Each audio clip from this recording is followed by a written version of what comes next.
Hello, Death, Sex and Money listener. I know that you love a human drama that speaks to something big.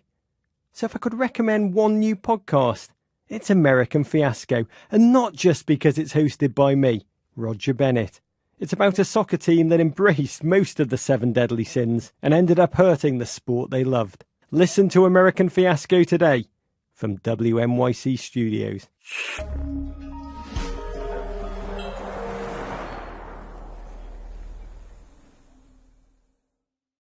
I get this kind of paralysis where you're trying to be all these different things at the same time and unlearn past behaviors. And I know I'm not the only one that gets stuck there. This is Death, Sex, and Money. The definition of man is changing. The show from WNYC about the things we think about a lot. The sexual revolution has done a lot of damage. And need to talk about more. It's always been sort of like, oh, we do what we want, dudes, whatever. I'm Anna Sale. Dwayne is a 45-year-old man, but these days he's feeling a lot like an awkward teenager. I see a coworker who has an awesome dress, and I say they have an awesome dress, and I spend 30 minutes later going, is that okay? I don't know if that was okay, right? Dwayne is married, a father, and was raised in rural Ohio in a religious family. And he told me it feels like what he learned about how to be a man doesn't apply anymore. What I learned about being a man as a kid, I learned by watching, these older men, blaze a trail where they thought it was supposed to be and getting, halfway down that path and realizing it's terrible.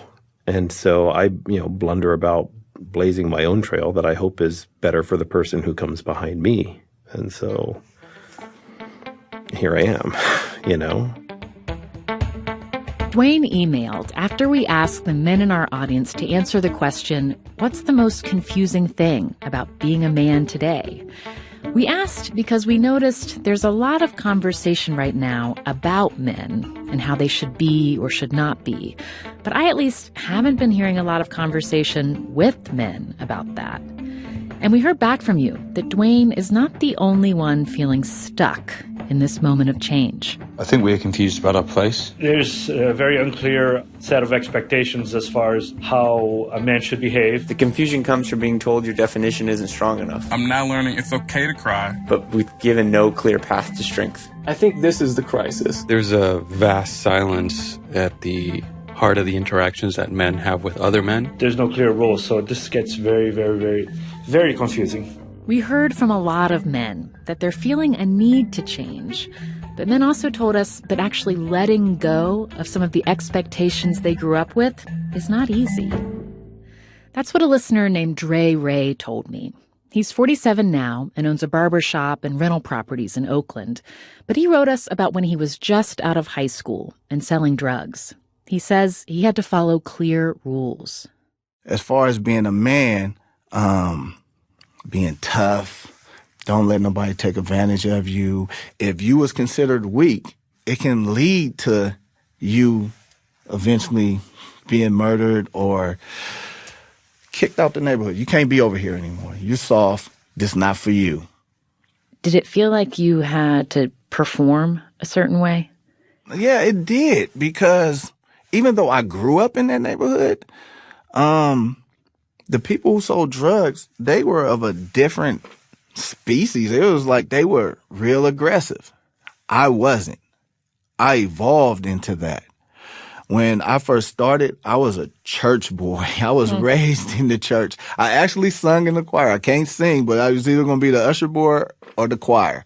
So coming from that to this world was traumatic.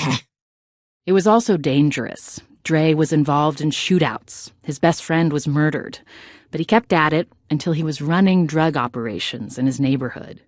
Money and status was everything, he wrote in his email. Without it, you were a loser, a bum. What if someone had said to you when you're 18 or 19, when you're a young man, like, you know what, it's okay if someone thinks you're soft? Do you think that would have been good advice or bad advice? In that particular environment and that moment in time, I probably would have said, so what, you think I'm soft or something? I don't know. It's unless it was someone of a higher economic, social standing to the point where I respected them. Like, okay, Michael Jordan back then was like, I idolized Michael Jordan. If Michael Jordan probably would have said something like that to me, then I might have listened to it. But just the average Joe, no. I'd have been like, you must be soft. Dre was arrested when he was 26 and ended up serving 3 years in state prison. When he got out, he had to learn how to support himself legally. It's a trip when you go from having something to nothing, how people treat you. I was back staying with my grandparents. That was a hard blow for me. I was driving the airport shuttle.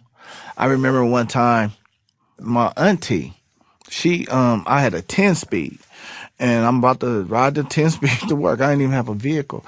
And then she said, when I was coming out my bedroom with the bike on my way to work with the uniform on, which I felt like I looked like a clown, she said, and this almost pushed me back into the streets. She said, Andre. And I said, yes. She go, how does it feel? I said, what, working? She said, no. You had all these fancy cars and all this nice clothing, and now you're on a 10-speed going to work. Ha, ha, ha. And she just fell out laughing. She thought it was the funniest thing. And I remember my grandfather looked at her and like, really? And then he turned and he looked at me and said, son, don't worry about it. Go to work. There's honor in all work. And I went to work. How important is earning money to you now, as in the ways that you think about yourself as a man and a provider? How do you think about money? I know that money isn't really that important, but it is important, right? It's like you need it to survive. It's like air and water. But as it relates to me as a man, if I didn't have the ability to take care of my family, I think that would weigh on me terribly. When a listener named David in Decatur, Georgia became a parent, he and his wife decided that she would be the financial provider for their family while he stayed home with the kids. The initial idea that my wife and I had that, this will be the obvious choice. And, these gender roles, they really are quite silly.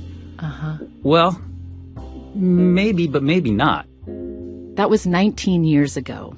Today, David says that even though being a stay-at-home dad was a choice he made freely, for him, it wasn't a good fit.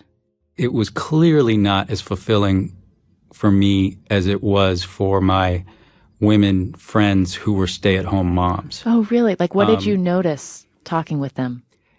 They cared about the intricacies of it and derived some sort of emotional payoff from it that I never got. You can look at it this way. I was in a job that wasn't making me real happy, and I was pretty angry at myself for a variety of reasons, for having made the decision in the first place, and then for not being good at, stiff upper lip, just make it through it sport. Were there other men that you could talk to about this during that time? Here's the ironic thing. People, well-meaning, lovely people would say, oh, my friend Bob is a stay-at-home dad. You two should get together. Mm-hmm. And the internal reaction in my head was, you know what? I don't really like stay-at-home dads. Those guys are kind of weenies. You would think that. Correct.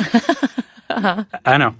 So you never kind of made a friend with another guy who was staying home with his kids? Nope. Huh. Absolutely not. And was completely uninterested in doing so. A listener named Stephen Ameo lives outside Detroit, where his wife stays at home with their 2 kids. He's built a different sort of family than the one he grew up in, where his dad wasn't around at all. He was just absent when he left. I mean, I was 2, and my first memory of my father, unfortunately, is his hands around my mother's neck. It's almost like a dream when I look back. For Stephen, being a man is all about providing for his family. He works the overnight shift as a manager of a commercial cleaning company. I know I won't ever be able to give my girls all of what they want tangibly, but I know when they look at their father, they're going to see a man that treats his queen higher than any other woman. They're going to see a man that finds joy in hard work. That's what makes a man a man. You got to get up and you got to quit questioning things. Get up and do it. Don't complain what you don't have. Don't complain what you want. Don't complain that you get up and do it. Does it feel like for you that to feel that sense of groundedness in your identity as a man, that it's been important to have traditional gender roles in your family? Yes. So, my wife, every morning I wake up a little late because I get home a little late, and she brings me a coffee.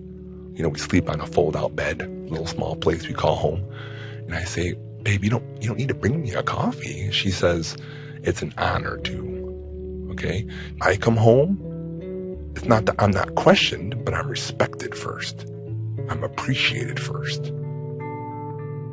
They don't ever say, toughen up, you're tough, come on, be a boy, be a man, like, ever. It's horrible, you know? Jack Milligan is a kindergarten teacher in Boston and a trans man. At work, he tries to teach kids that they can be anything, no matter their gender. I want my boys to know if they grow up and they want to, be some sort of breadwinner, then they can, but they don't have to. They don't need to do these things. There's roles as nurturers. There's roles as caregivers. There's roles for all sorts of things. But in his own life, now that he's presenting as male, Jack's learned he has some constraints. Yeah, there's a long list of things I'm trying to just navigate through. For example, when in a grocery store as a man, it isn't as socially acceptable to wave and smile and talk to small children that you don't know. Whereas when I was presenting as a female, if a kid was being goofy, we would smile at each other and maybe wave, and I'd smile at the parent, they'd smile back. And I learned that it doesn't sometimes feel right. I can feel a feeling, and that's male performance that I have to be better at. He doesn't feel that pressure at work, though, especially with his students. To them, what kind of man he is just hasn't been a big deal. When I transitioned 3 years ago, the kids were just so much better than the adults about everything, about pronouns, about the response. I mean, I literally had just one kid tell me, oh, my mom told me about you, and then just gave me a thumbs up. Okay, thumbs up. Let's keep playing. Mm-hmm. That was it. Wow, parents are just still gee, he, oh, sorry, this, oh. And the kids are just seamless. They just went right about their business, and their gender norms are just so blurry, and I love it. Well, it's interesting to me, you talked about the conversations with little boys and making sure they know that they have a wide range of what they can be interested in and want to do. Does it feel like the little girls have that assumption more built in? And I'm possibly, and I feel like there was a push on the girls can be anything, obviously, and that I love that push. And I think remembering to bring the boys along to say they can also be anything too. I would say that it is easier for girls to be freer than the boys right now.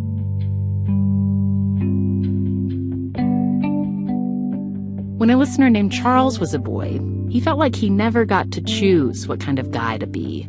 He remembers being told what being a man meant, and it wasn't good. I grew up in a very, very liberal town, and there were a few family friends and kids on the schoolyard who had been raised in a radical feminist environment. Mm-hmm. And so they would use that, they would use the ideology as a sort of a bludgeon. And you mean they would, a sort of anti-male behavior? Is that what you mean, or? It was sort of the, you and the patriarchy and da-da-da, and I didn't really understand it. But it was just being used as a taunt, mm-hmm. or at least I absorbed it as a taunt. This is one of the first instances of somebody explaining to me that I was responsible for people's fear of me. Charles is a big guy, And when he was a teenager, the way his body looked to other people changed faster than the way he saw himself. He wrote us an email about a fight he had with his mom when he was 15. I don't remember what it was about, but I remember sort of wishing to make my point and raising my voice, probably for the first time. And she just drew back, and she was visibly afraid of me. And I was horrified with myself. Mm-hmm. The idea that this body that I was growing to inhabit at that time could be a threatening object hadn't really been a part of my self-image to that point. It really, the language you used in your email when you said it hurts to be the monster. It can feel so sort of alienating to be seen in a way that's threatening when that's not what you intend. Yeah, that's probably one of the hardest things, is to just be walking around and having people be afraid of you. When have you felt the most lonely in your life? Probably when I was in college, and I was very heavy and I had very few friends. And I felt like there was no real chance to be a part of a society. Did you feel angry at that time, that you felt so cut out? Absolutely. I mean, I still feel angry when my anger is not an out of control smashing rage. It's just something cold that I feel inside of me.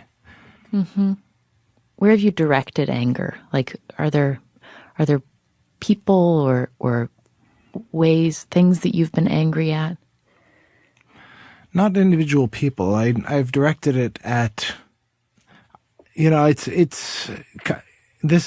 we're getting really to the crux of it, because I do occasionally, when I'm really wallowing in it, find myself being angry not at any individual woman, but at women in general. And I recognize very easily how easy and how good it would feel to go down that path of becoming an outright misogynist.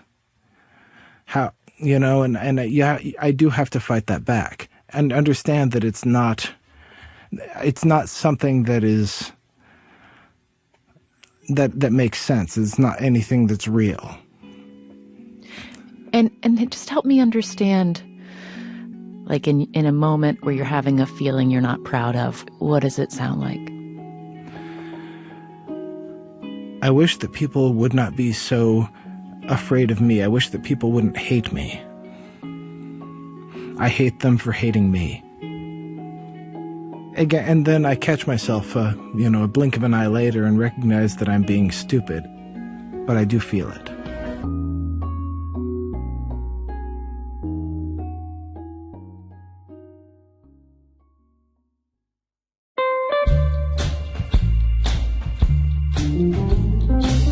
Coming up, are you currently dating, Frederick? Single, ready to mingle. He might be stung with the family bug. A son and his father talking together. I was 41 when I got married. Right, there is a precedent. Yeah. In my defense. Yeah. So when we asked the men in our audience what's confusing about being a man today, you had a lot to say. But as we worked on this episode, especially as a mostly female production team, we also wanted to hear from men who don't listen to this podcast. We sent reporters out to talk to men in different American cities and asked the same question: what's confusing about being a man today? And we got really different answers. I can't say that I find it confusing, to be honest. No, I don't think so. Not for me, really. I feel like being a man is knowing who you are. I wouldn't say that there's anything confusing for me. Being a good man is just simple. We also surveyed more than 1,600 American men in partnership with the data news site 538 and SurveyMonkey. You can find a link to the full results on our website at deathsexmoney.org/men. But here are a few findings that stuck out to me. 57% of men surveyed say they rarely or never cry. We asked what men worry about on a daily basis, and from a very long list of options, the top worry was their weight.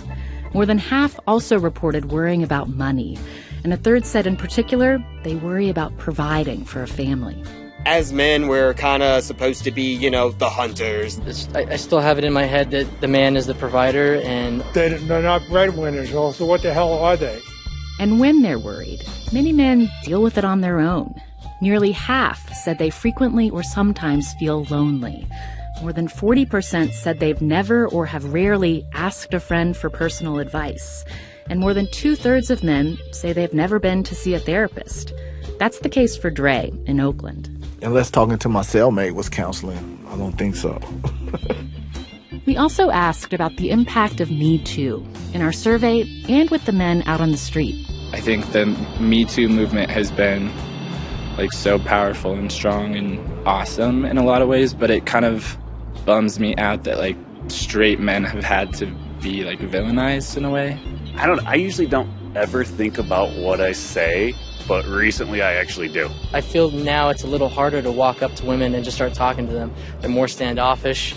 You see someone who's a man and you don't think of him as a gentleman unless he explicitly acts like it. And when it comes to intimacy, in our survey, the way men reported dealing with consent varies by age.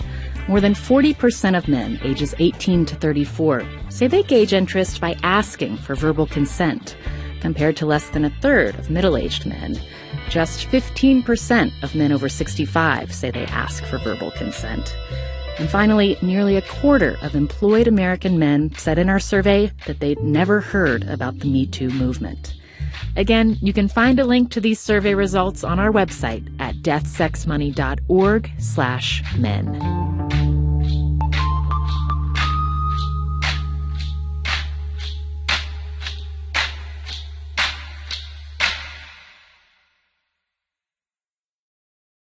I want to quickly give you a little more recommended listening about manhood now.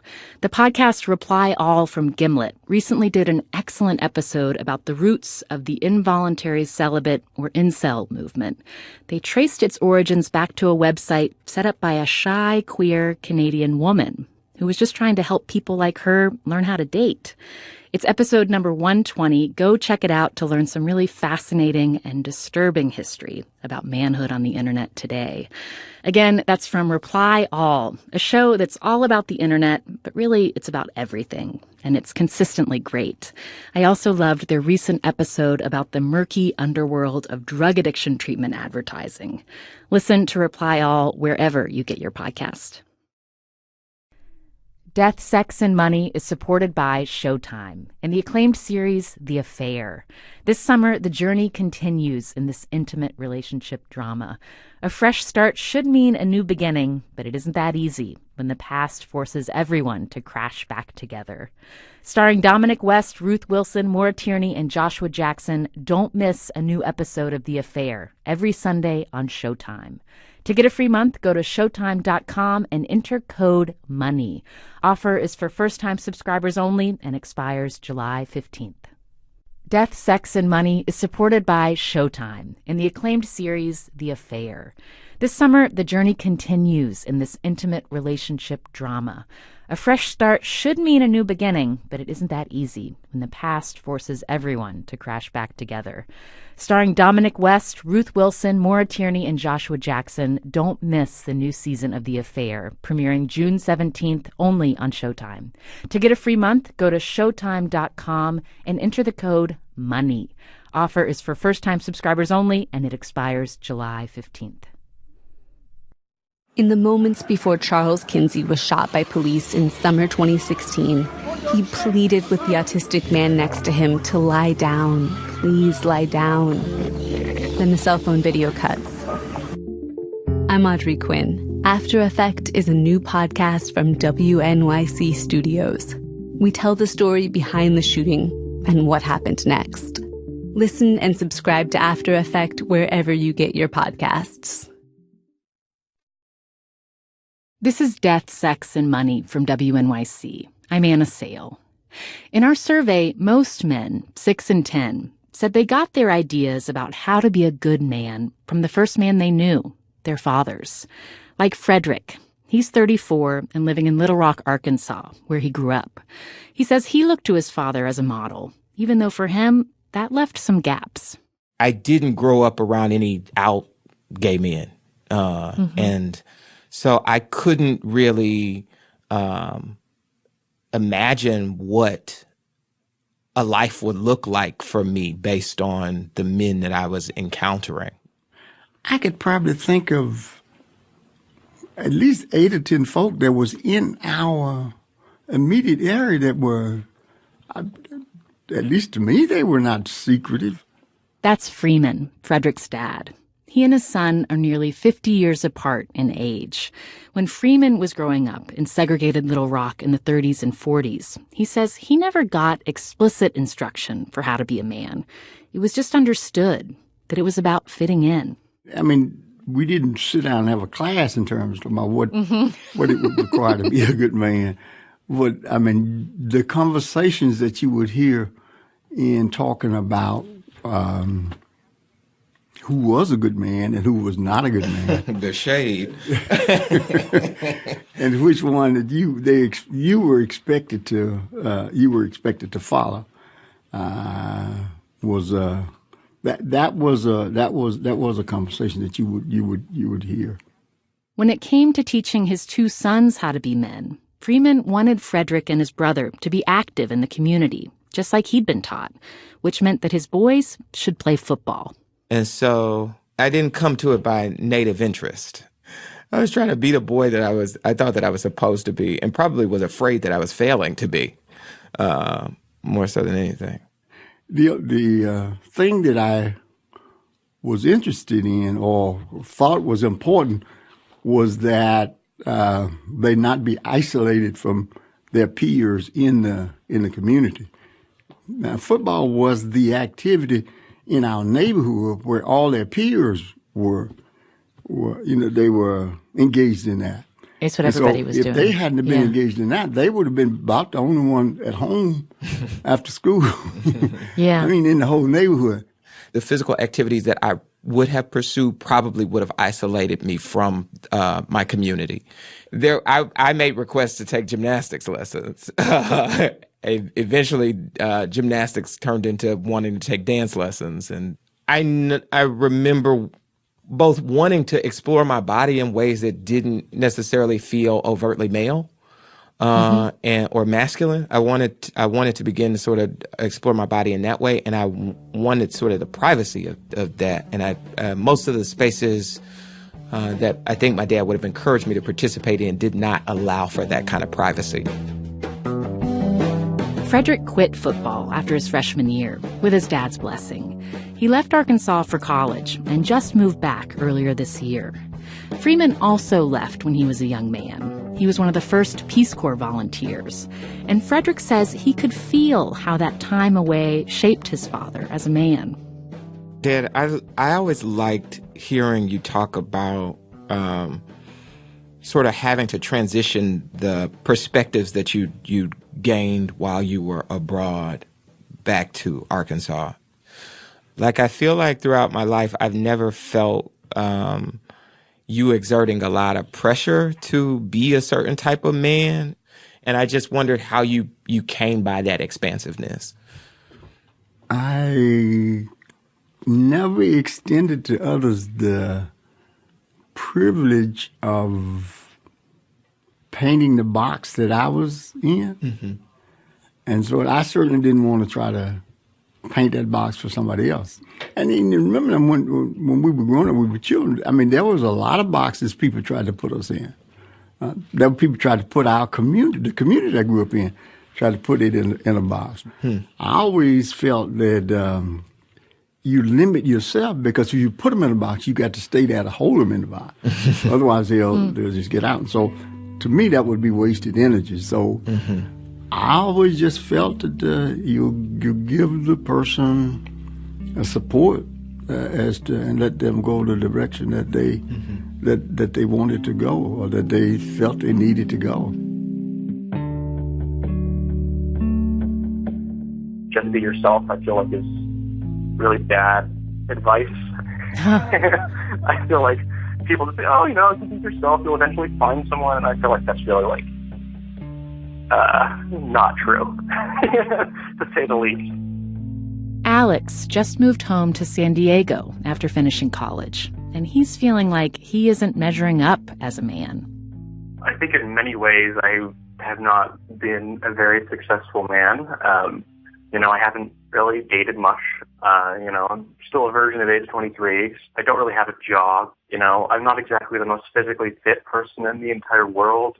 So a lot of these things that you traditionally associate with masculinity, I don't really have any of those kind of things. Part of the problem, Alex told me, is he spends a lot of time online, where there's a lot to compare yourself to. I think the internet's the worst thing that's ever happened to this generation of people.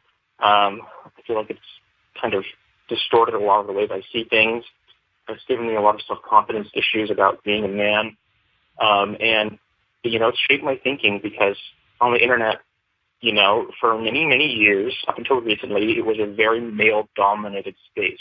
Maybe not by numbers, but culturally. And so because of that, you see a lot of really toxic kind of ideologies floating around. It's really easy for them to gain a lot of traction.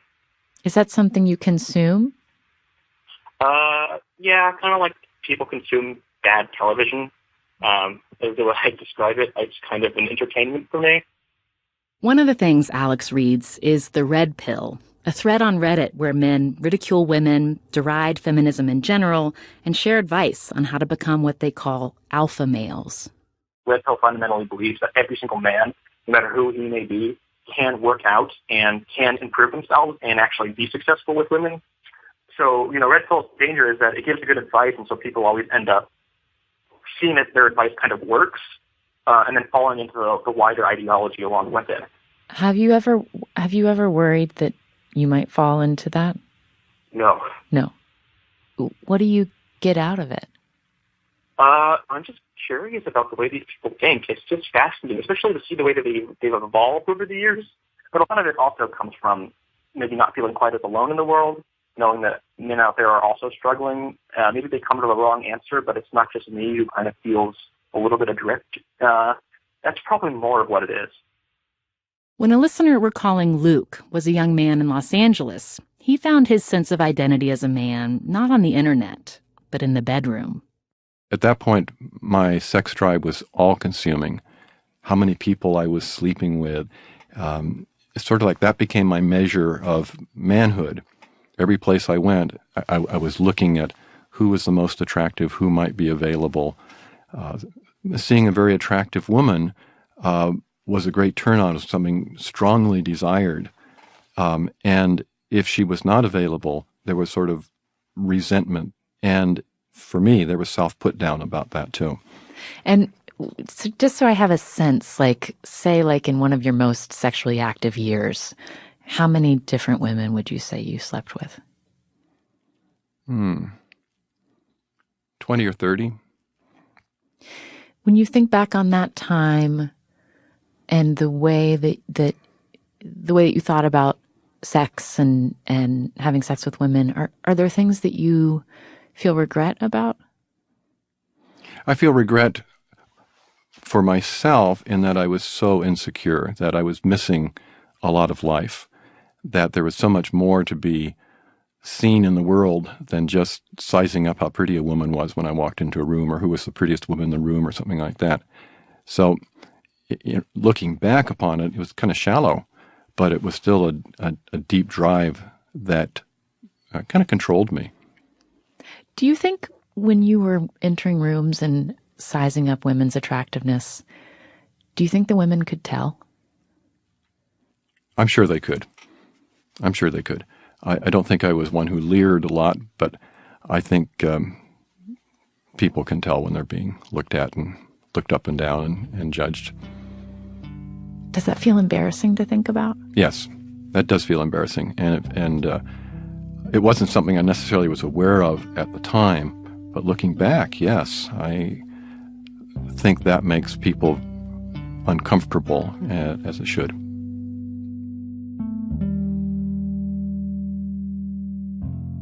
How important is sex to you now at 71? That's one of the big identity issues that's faced me. It's actually the reason I responded to the call you put out, which I didn't expect to. I just sort of found myself sending this email because I'm finding my own big transition in my 70s because around sex, it is totally different. When I got into my certainly late 60s and now, my sex drive has diminished to a very low level. And then on top of that, a few years ago, I had to have surgery for prostate cancer, and I lost that sexual ability. Fortunately, because I don't have the drive to do much about it, but it's gone. And so as a man, part of what defined me for so many years, and I'm sure defines most men, is simply not there. Do you think it's changed the way you move through the world? It has a bit. I realize that I'm a sexually impotent older man. And so I'm really aware of that. The sense of moving around partly invisible because I'm an older guy and partly being reminded that I'm also impotent. I'm struck by how you said the word impotent without pause, and that word is so charged. Is that a word that you have easily embraced? Why do you use that word? Because that is reality, and you face reality. If you're going to be healthy with anything, you face what's real, and what's real for me is that impotence, and so I don't deny it. That's what I have right now. Impotence can be physical or existential, just a feeling of helplessness as a man. That's what a listener named Cisco wrote about in his email to us. Not his helplessness, but his dad's. When I think of my dad, he's sort of a diminutive guy. Like, he's not very large in stature. But I don't picture him as small. And growing up, he put a lot of emphasis on providing for us and keeping us safe. But when Cisco was in elementary school, his home was broken into while the whole family was there. This wasn't just a robbery. They were tied up and held at gunpoint. No one was hurt, but Cisco says the experience scarred his dad.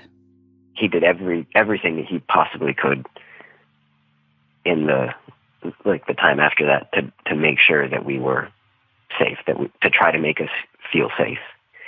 So he bought guns and had guns around the house. We installed an alarm system. We had floodlights put around our house that we turned on religiously. And so, we did all these things to try to feel safe. And it always felt a little bit better, but it never quite felt like enough. Was there a time in your life when you realized, I need to change some definitions in how I think about manhood or masculinity, or was it more just kind of this is an outgrowth of the kind of kid you were and who you grew up to be? I think I feel like this is going to go down a rabbit hole a little bit, but we'll see where it takes us. Okay. This is when I was in middle school and high school. I spent a lot of time at church, a lot of time in youth group, all those kinds of things. And my faith has always been something that's really, really important to me. And the thing that's really complicated definitions has honestly been thinking about the way that people talk about God. And especially since we get to where we throw father language in with God language, and then all-powerful and all those kinds of sort of superlative terms. At some point, I really wanted to reimagine some of that stuff because I don't see enough capacity in those terms. That, like, the words that you've had for God and what God has meant in your life have felt too small, and then to expand those is to also expand how you think of yourself as a man. Yeah. That maps onto this conversation pretty easily. I'll ask honestly, like, do women have conversations about what it means to be a woman? This is Dwayne again, from the start of the episode. I feel, not directly in those words, but there's a lot around work, motherhood, you know, ambition, caregiving, which I feel like I know is really about, we're talking about what it is to be a woman, but we don't say, tell me. Right. And that's the reason sort of I poked at that just a little bit, because I don't think of it as conversations about how to be a man. You kind of learn what you're supposed to do, but nobody tells you anything. You know, my father, when he got angry, he yelled. His father, when he got angry, he yelled and threw things. There was always sort of this hint of justification that that his father was worse, and somehow his improvement was better and forgivable. Like that makes it okay. And then one last question, and that is, when you think about being a man now versus being a man in your father's generation, do you think it's gotten easier or harder? I'm going to say harder. And the only reason I'm going to say harder is when you're not self-aware, it's fine. When you don't realize you're the asshole in the room, it's fine, right? When you don't have people pointing out that your bad behavior is bad, there's nothing wrong.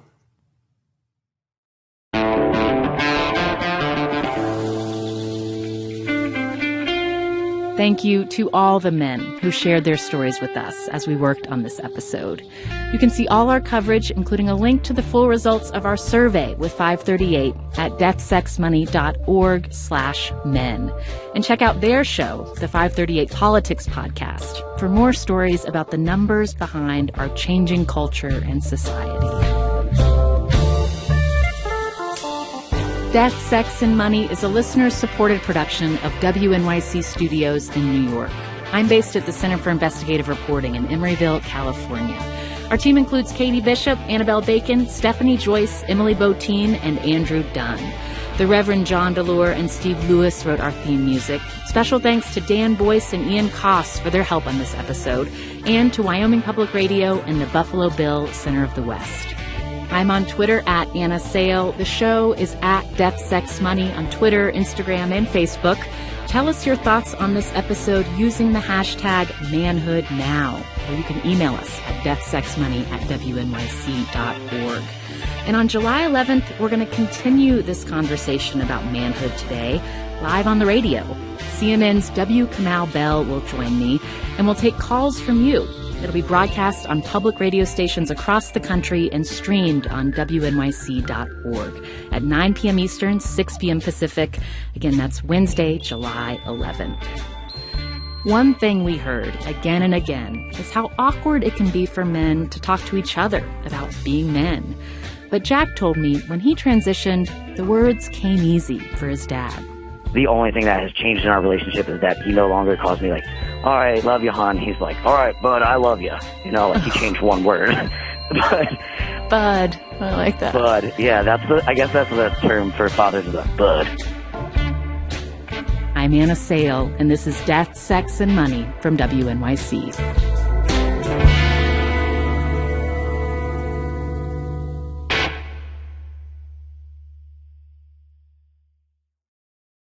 And those is to also expand how you think of yourself as a man. Yeah. that maps onto this conversation pretty easily.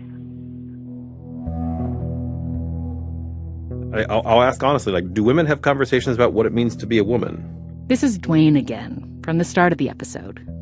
I feel, not directly in those words, but there's a lot around work, motherhood,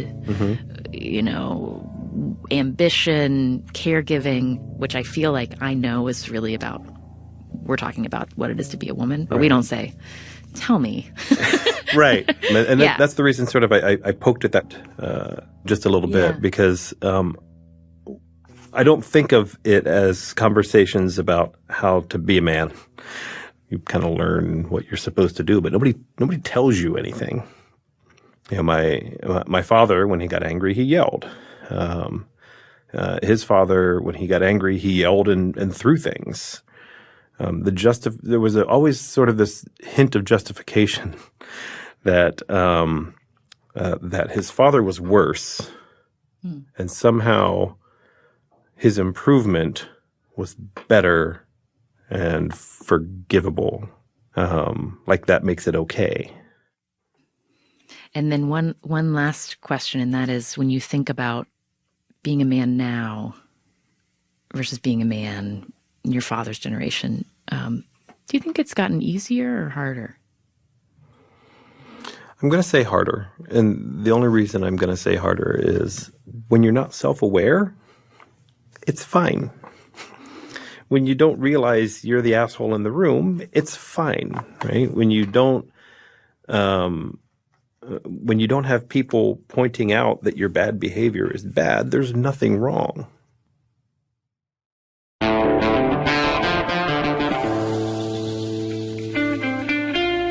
Thank you to all the men who shared their stories with us as we worked on this episode.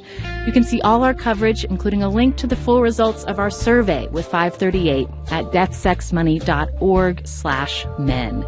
And check out their show, the 538 Politics Podcast, for more stories about the numbers behind our changing culture and society. Death, Sex, and Money is a listener-supported production of WNYC Studios in New York. I'm based at the Center for Investigative Reporting in Emeryville, California. Our team includes Katie Bishop, Annabelle Bacon, Stephanie Joyce, Emily Botine, and Andrew Dunn. The Reverend John DeLure and Steve Lewis wrote our theme music. Special thanks to Dan Boyce and Ian Koss for their help on this episode, and to Wyoming Public Radio and the Buffalo Bill Center of the West. I'm on Twitter at Anna Sale. The show is at Death, Sex, Money on Twitter, Instagram, and Facebook. Tell us your thoughts on this episode using the hashtag ManhoodNow, or you can email us at deathsexmoney@wnyc.org. And on July 11th, we're going to continue this conversation about manhood today, live on the radio. CNN's W. Kamau Bell will join me, and we'll take calls from you. It'll be broadcast on public radio stations across the country and streamed on WNYC.org at 9 p.m. Eastern, 6 p.m. Pacific. Again, that's Wednesday, July 11th. One thing we heard again and again is how awkward it can be for men to talk to each other about being men. But Jack told me when he transitioned, the words came easy for his dad. The only thing that has changed in our relationship is that he no longer calls me like, all right, love you, hon. He's like, all right, bud, I love you. Like he changed one word. Bud. I like that. Bud. Yeah, I guess that's the term for fathers, is a bud. I'm Anna Sale, and this is Death, Sex, and Money from WNYC.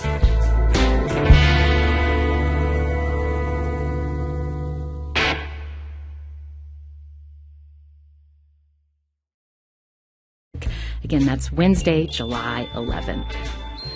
One thing we heard again and again is how awkward it can be for men to talk to each other about being men.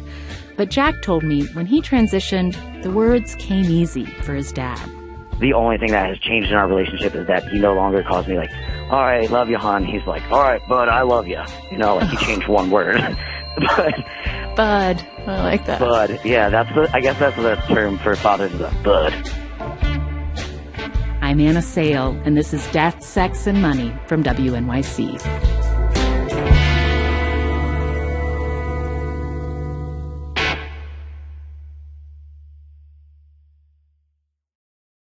and money from WNYC.